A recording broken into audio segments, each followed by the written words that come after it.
Northeast Live has been keeping its viewers updated on every major news break from around the world since its inception 8 years ago. The latest escalation between India and Pakistan was no exception.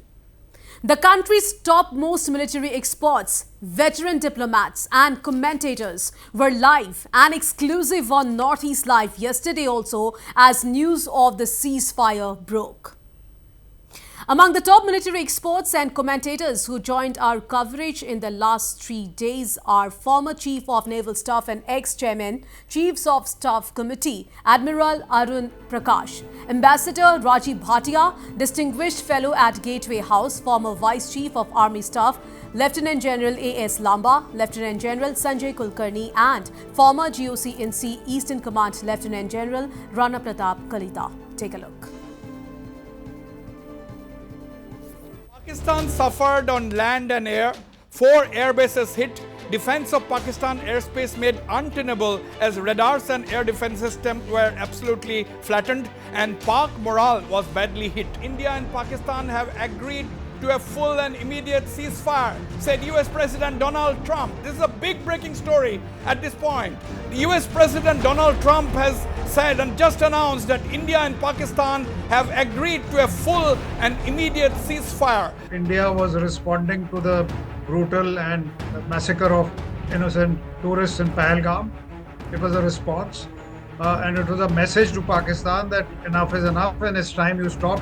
This cross-border terrorism has been going on for many decades now and India's patience has been stretched beyond limits. Now here we are talking about the India-Pakistan conflict and we are very clear that this has to be seen not just in the South Asian context but in the larger global geopolitical context. And I think whether it was Pulwama and Balakot and later instances, if you follow the kinds of terror acts done by Pakistan, the Indian Army has always been ready on the edge to actually respond very strongly to what they have been doing. I think Pahalgam gave them an opportunity and we struck these terror camps. An announcement has come today from sources close to the government that India has decided that henceforth any acts of terror within the country will be considered as an act of war. There is no need to declare war. We can immediately respond the way we feel like. So that's a policy shift. So what do you make of it? What do you think? Well, I'm glad to hear this because this is something that should have happened about 30 to 40 years ago. Yes. Vikram Misri has confirmed that beginning 5 p.m. today, ceasefire between India and Pakistan will begin. Celebrations should be held back.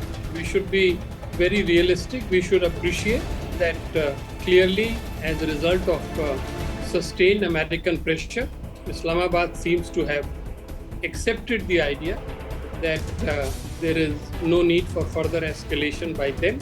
It does create an atmosphere suitable for some kind of a dialogue at some place. We will have to see as to where that takes us. You know, this is a piece that's come out fairly early, good for both sides. But I only want to caution that we have been through it for decades.